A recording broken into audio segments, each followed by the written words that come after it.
Dans le cadre de la fête patronale dont vous a parlé donc Yves sur l'ensemble du parcours menant jusqu'à l'école, il y a la partie Corso Fleury. Je suppose qu'il vous a expliqué depuis quand le Corso Fleury a été en place donc au niveau de cette fête patronale, dans quelles conditions. Il s'avère que depuis le milieu des années 50, on parle de Corso Fleury avec des fleurs au niveau du papier. Et donc mon travail aujourd'hui, ça va être de vous montrer effectivement l'arrière du décor. C'est-à-dire que vous avez l'habitude de voir passer pour certains, si vous avez déjà vu donc ces chars faits de fleurs, décorés avec des armatures, etc. Je vais vous montrer aujourd'hui d'abord comment ça se passe, comment on choisit, comment on établit et comment on finalise donc les différents chars qui vont circuler le 15 août prochain. Alors vous allez avoir des gens qui vont travailler, ils vont continuer à travailler, vous inquiétez pas, au contraire, comme ça vous allez pouvoir. C'est un travail en fait qui commence dès le mois de novembre. Au mois de novembre, on commence à réfléchir sur le thème du Corso Fleury. Donc cette année, le thème du Corso Fleury sont les bandes dessinées. L'année dernière, les Jeux Olympiques, l'année d'avant, les régions de France. Donc les bandes dessinées. On est au mois de novembre, vous avez des responsables de chars qui se dégagent. C'est-à-dire que vous avez un certain nombre de chars où des gens se disent « je prends la responsabilité de gérer la mise en place du char en question ». Et donc là, on est à peu près au mois de décembre. Et au mois de décembre, les responsables de chars choisissent le char par rapport au thème. Donc cette année, pour les bandes dessinées, il y aura 7 chars. Donc un char sur les Marvel, donc qui sera sur Spider-Man en l'occurrence, qui est fait non pas ici, mais au Vert-Galant, et donc dont les responsables sont Jean-Luc Maire et Tanguy Lefebvre. Vous avez un char qui est sur les Mignons, qui est sous la responsabilité de Rémi Mogis et de la municipalité.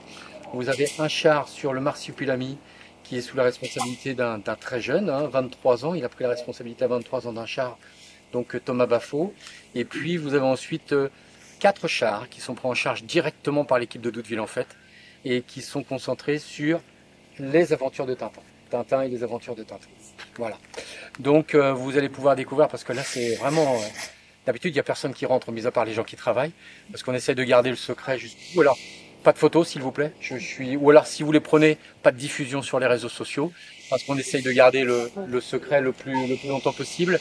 Et puis je vais vous expliquer, et surtout vous n'hésitez pas, si jamais il y a des questions, s'il y a des choses qui vous interpellent, vous m'interrompez, et puis je vous expliquerai en détail ce qu'il en est.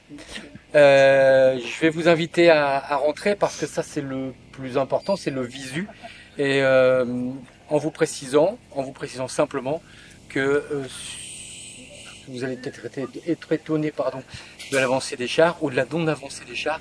Ne vous inquiétez pas, ils seront terminés le 15 août, ils sont toujours terminés le 15 août. Vous êtes dans le sacro-saint du Corso Fleury, c'est-à-dire qu'à la fin, aussitôt la fin de l'école, tous les ans, l'association investit le préau pour pouvoir mettre en place les plateaux et donc construire les chars qui seront présentés au Corso Fleury, donc le 15 août. Certaines structures sont établies en amont, parce que comme il y a souvent, ça représente des choses quand même assez importantes, on essaie de gagner un petit peu de temps. Les structures sont préfabriquées et on les amène effectivement et on les assemble ici. Là vous allez avoir donc différents plateaux. Je vous explique, on y va. On a vu le mois de novembre le choix du thème, au mois de décembre, chaque responsable de char a choisi son char et ce qu'il va faire. Et là on est au mois de janvier, et au mois de janvier on va... Je peux avoir une fleur, ma chérie,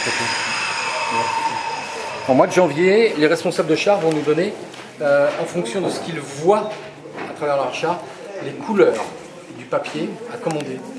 Donc c'est des feuilles de papier crayon tout à fait classiques, celles que vous trouvez dans le commerce, que nous prenons et que nous découpons. Découpons cette forme, c'est-à-dire que des... Voilà, c'est-à-dire qu'une fois découpé, on a un outil qui permet de découper de cette façon, avec une presse, avec la société Amondis à Saint-Laurent-en-Caux. Donc avec une presse, nous découpons nous-mêmes. C'est-à-dire que ce sont des bénévoles qui découpent les milliers de fleurs comme ceci, qui après seront roulées pour donner cet aspect. Voilà. Donc au mois de janvier, les responsables de char choisissent leur couleur. Donc toutes les couleurs sont établies et les paquets sont commandés. Les paquets arrivent généralement aux alentours du mois de février et à partir du mois de février, la découpe commence. La découpe commence en février pour qu'on puisse effectivement donner à rouler à partir du mois de mai. Voilà. Mai, juin, juillet, on roule les fleurs.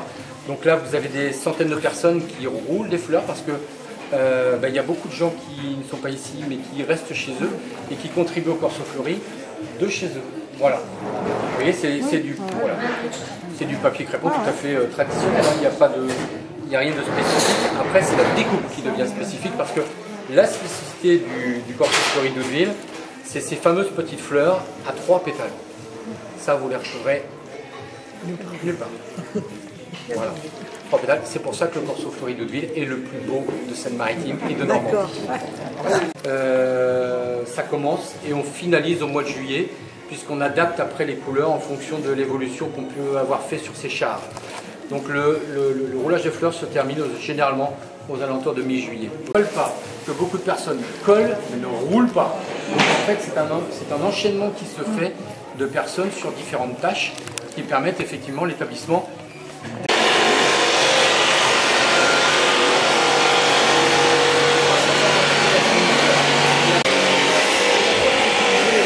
La colle blanche tout à fait classique, colle blanche tout à fait classique.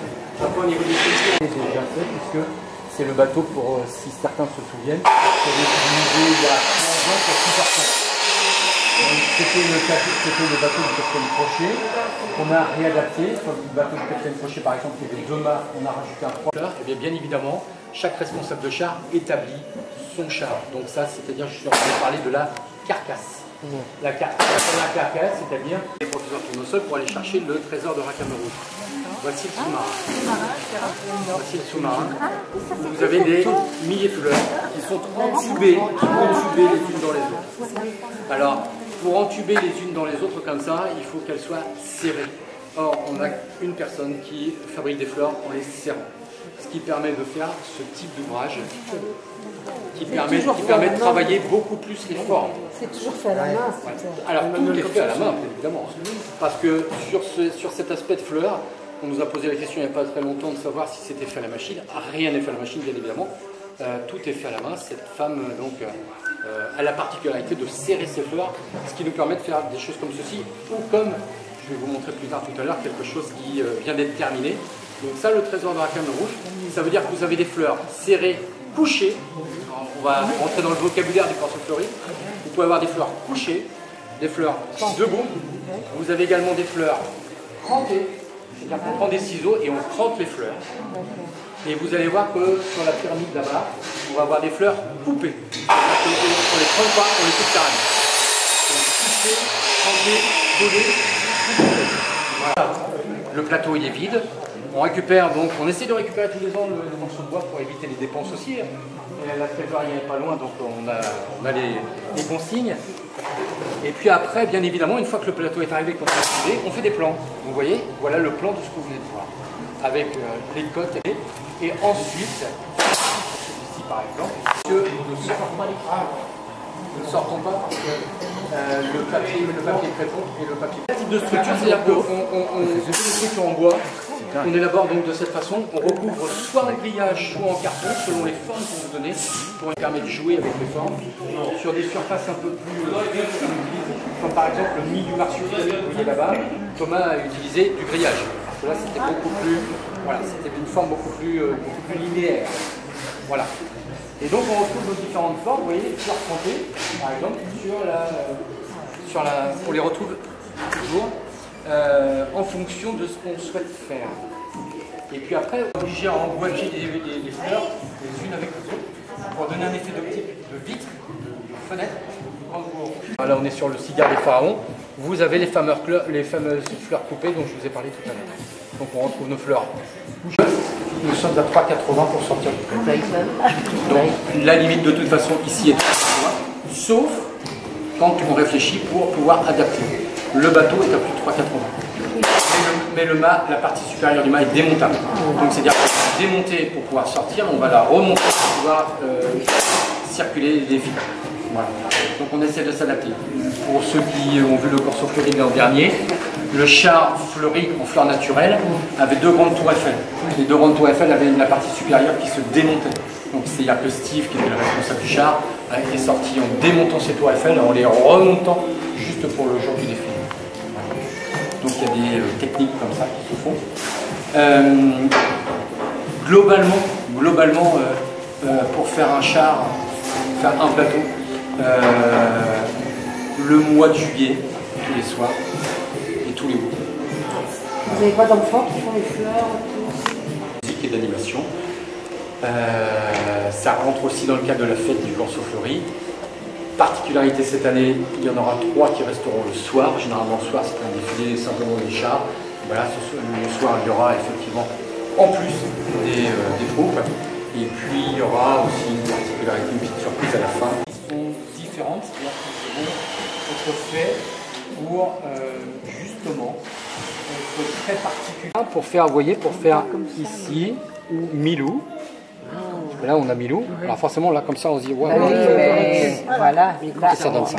Voilà, super.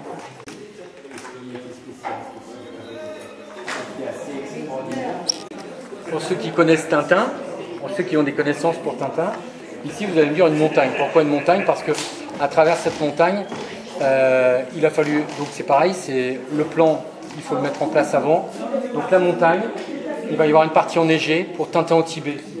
Souvenez-vous, pour ceux qui connaissent l'histoire de Tintin au Tibet, c'est un avion qui s'écrase, son ami. L'avion écrasé, il est là-bas. Vous verrez qu'il sera pris dans les neiges. Donc c'est la partie enneigée qui est là-bas, avec notamment le petit symbole donc, des Bouddhas du Tibet.